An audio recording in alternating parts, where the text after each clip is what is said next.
The truth is simple. When America moves, South Asia doesn't just listen. It lives with the consequences. Every choice in Washington is a future written in blood, in hope, in survival. And tonight, the question isn't if, it's how America's power will define the lives of nearly 2 billion people. America's choices don't just ripple through South Asia. They redraw its future. That's not an opinion. That's a fact. When Washington moves, the world feels it. And in South Asia, those moves aren't whispers. They are shockwaves. Think about Afghanistan. 20 years of U.S. presence. Then, in a matter of days, gone. The withdrawal wasn't just a headline.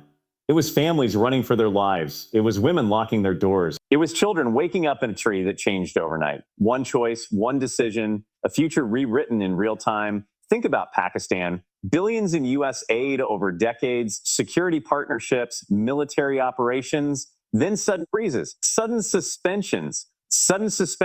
The U.S. pulls back and the country scrambles. Choices made in Washington boardrooms shape daily bread in Karachi markets. Think about India, the world's largest democracy. America's embrace or America's distance signals everything. Trade deals, defense pacts, climate commitments. A handshake in the White House can tilt markets in Mumbai. A single sentence in a State Department press briefing can stir debate in Parliament. These are not abstract ripples. They are lived. Consequent America speaks. The villages of Bangladesh listen. When America acts, the factories of Sri Lanka react. When America hesitates, the streets of Kathmandu feel the pause. That's the scale of this power. And that's the weight of this responsibility. Here's the truth. South Asia is not waiting on the sidelines. It's not a passive player. It's nearly 2 billion people. It's nuclear powers, rising economies, fragile democracies. It's the front line for climate disasters, technology battles, and the next great migrations. And every single one of those futures is influenced directly by what America does or does not do. Let's be clear. America doesn't get to pretend its choices are local. They're global. They're generational. And in South Asia, they are life and death. America pulls out of Afghanistan, millions displaced. America sanctions a regime. Families go hungry. America signs a defense deal, neighbors feel threatened. Every move counts, every silence echoes, every delay costs lives. So the question is not if America's power defines South Asia's future. The question is how? With compassion? With foresight? With strength that builds, not destroys? Or with short-term politics that leave scars for decades? This is the moment to face it, to stop dressing it up in diplomatic language, to admit the truth. America is in the room, always, and South Asia is watching. Always. It's watching how America treats its allies. It's watching how America defends human rights. It's watching how America stands when democracy shakes, when floods hit, when conflicts erupt. This is not about headlines. This is about human lives. The farmer in Punjab, whose crop depends on climate policy. The student in Kabul, whose future depends on security. The mother in Dhaka, whose child depends on food prices tied to trade. These are the faces behind America's choices. These are the futures being redrawn. So let's not pretend otherwise. Let's not minimize the stakes. America's choices matter. They matter today. They matter tomorrow. They matter for generations in South Asia. And the world is watching what happens next. In South Asia, U.S. power is not a distant echo. It's the loudest voice in the room. That voice sets the tone. That voice decides the pace. That voice is impossible to ignore. When America whispers, leaders lean in. When America raises its voice, entire governments shift course. This is not theory. This is the lived reality of nearly 2 billion people. Look at Afghanistan. When the U.S. pulled troops, the silence left behind was deafening. That silence wasn't neutral. It was filled with fear, uncertainty, and desperation. One decision from Washington, one voice pulling back, and suddenly chaos filled the vacuum. Look at India, strategic partner, tech hub, wow. Rising superpower, yet still when America speaks, whether about trade, defense, or democracy, the response is immediate. Stock markets move, diplomats scramble, policy shifts. America's voice is not background noise. It is the sound system. And in Pakistan, a country balancing on fragile ground, aid delivered, then withdrawn, sanctions imposed, then lifted. Every American word shifts the balance. Every American pause signals doubt. And doubt is dangerous in a nation fighting extremism, inflation, and political crisis. This is the truth. U.S. power doesn't linger on the edges. It dominates the center. And in South Asia, that center is everything. Think about Bangladesh. America's voice on labor rights and trade deals dictates what happens in the garment factories that feed millions of families. Think about Sri Lanka. America's voice in the IMF shapes whether a nation sinks deeper into debt or fights its way out. These are not abstractions. These are dinner tables, schoolyards, hospitals, lives. South Asia does not have the luxury of ignoring the United States. The stakes are too high. The voice is too loud. And here's the hard truth. America cannot pretend it doesn't know the volume of its power. It cannot claim surprise when South Asia reacts. Because in every negotiation, every press briefing, every military exercise, America is the microphone. And the world listens. The question is, what is that voice saying? Is it steady? Is it principled?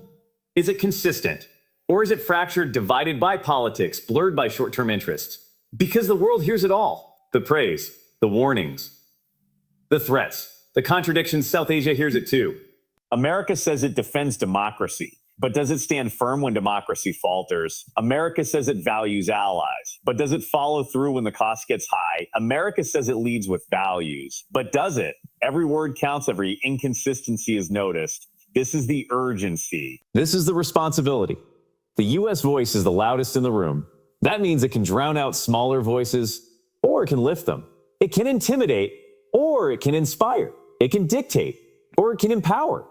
This isn't about soft diplomacy. This is about raw power. And power, used carelessly, leaves scars. Power used wisely builds futures. Right now, South Asia stands at the crossroads of climate disaster, economic transformation, and political instability. Every choice made in Washington either amplifies hope or fuels despair. The world is not waiting. South Asia is not waiting.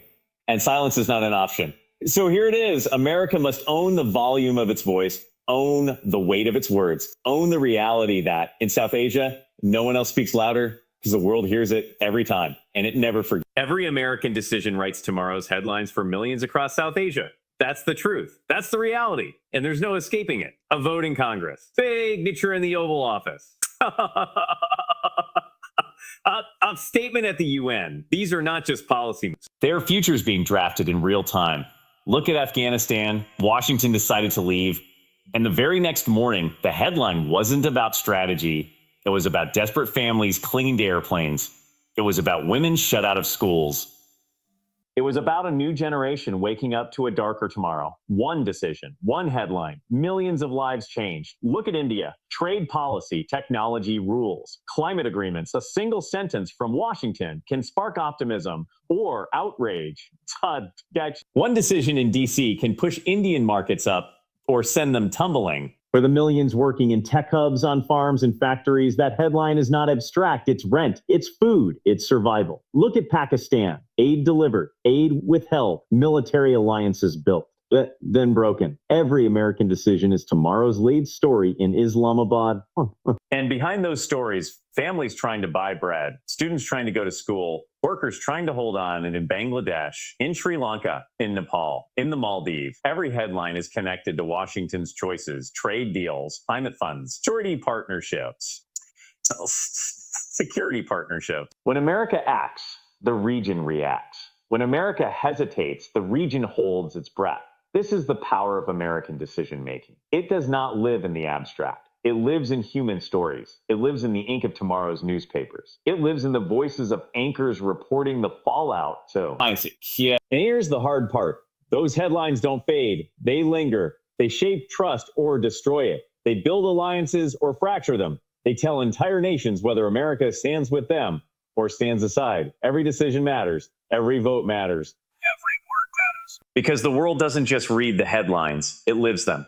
Farmer in Punjab reads the headline about U.S. climate policy. He knows if the rains fail again, his family is at risk. The garment worker in Dhaka reads the headline about U.S. trade rules. She knows if orders are cut, her paycheck disappears. The child in Kabul hears the headline about security aid. He knows it means the difference between safety or war. This is not theory. This is truth. America must understand its reach, must own its impact, must face the reality that every choice is global news. Not just news, it's tomorrow's lived experience. South Asia is not a footnote. It is home to nearly 2 billion people. Nuclear powers, emerging economies, fragile democracies. Every headline here has the power to tilt the global balance. And still, every headline traces back to decisions in Washington. So let's not sugarcoat it. America cannot pretend its decisions stay in America. They don't. They cross oceans. They land on doorsteps. They shape tomorrow's world. That is the power. That is the responsibility. Every American decision is a headline. And in South Asia, those headlines are not just words on a page. They are the future. And the world is watching what headline comes next. Where Washington stands, South Asia bends or breaks. That's not a slogan. That's the world as it is. Every position America takes sends a signal. And in South Asia, that signal is not background noise. It's the earthquake that shakes governments. It's the aftershock that hits families. When America stands tall, allies lean closer. When America wavers, the region stumbles. When America walks away, the ground cracks open. Think about Afghanistan. When Washington stood firm, the government held, fragile, but standing. When Washington left, the system collapsed overnight. People didn't just lose trust, they lost their future. That's bending, that's breaking. Think about India, a country on the rise. The US stands by India on technology, on defense, on climate. India grows stronger. But when Washington hesitates, when it questions democracy, the bond strains, the confidence shakes. That's bending. Think about Pakistan. For decades, the relationship has been survival itself, security aid, trade deals, intelligence sharing. Every shift in Washington's stance is felt on the streets of Karachi, Lahore, Islamabad. Stand with them. Stability. Turn away. Instability. And stability. That's breaking. And it's not just the big players. Look at Sri Lanka, deep in debt, facing crisis. When Washington pushes for IMF relief, the country gets oxygen. When Washington delays, families suffocate. Or Bangladesh, where America's position on trade and labor isn't theory. It's dinner tonight. This is the truth. Washington is the hinge. South Asia swings with it, and the stakes are massive. 2 billion people. Nuclear powers, climate disasters, refugee crises. Every stand America takes decides whether South Asia finds balance or falls apart. It's not about influence. It's about survival. Where Washington stands on democracy determines whether fragile parliaments rise or collapse. Where Washington stands on climate decides whether villages drown or endure. Where Washington stands on trade dictates whether factories hum or fall silent. This is the urgency. This is the responsibility. And here's the raw truth. Standing on the sidelines is not an option. Neutrality is not neutral. Silence is not silence. In South Asia, when America doesn't stand, others do. China, Russia. Must understand the weight, because the region bends, or it breaks. And let's make it human. The student in Kabul, whose future depends on whether America stands for education. The mother in Dhaka, whose paycheck depends on whether America stands for fair trade. The farmer in Punjab, whose land depends on whether America stands for climate action. These are not theories, these are lives. The world has already seen what happens when America withdraws, when it hesitates, when it leaves a vacuum. The costs are written in refugee camps. In hunger lines, in protests in the streets. So the question is simple. Where will Washington stand? Will it stand with democracy, with human rights, with stability, with resilience, or will it stand aside and watch South Asia bend until it finally breaks? Because the truth is unavoidable. The future is written in every stand America takes, and the world, especially South Asia, is waiting for that answer. Waiting, watching, and living with the consequences. The measure of American power is seen not in speeches, but in the lives lived in Kabul, Delhi, and beyond. That's the test. That's the truth. Not the podium, not the photo op, not the polished words in Washington. Real power is measured in the dirt roads, the crowded markets, the classrooms, the hospitals of South Asia. Ask the people who feel it. They know. Ask the Afghan family who lost their future overnight when America left. They don't measure power by what was said in a press conference. They measure it by the silence that followed. By the fear, by the Taliban at their door. Ask the Indian engineer in Bengaluru. He doesn't measure power by handshakes in Washington. He measures it by whether U.S. investment fuels jobs, whether visas open doors, whether climate partnerships bring cleaner air for his children. Ask the Pakistani mother in Lahore. She doesn't measure power by diplomatic statements. She measures it by the price of flour tied to aid, tied to sanctions, tied to choices far from her kitchen table.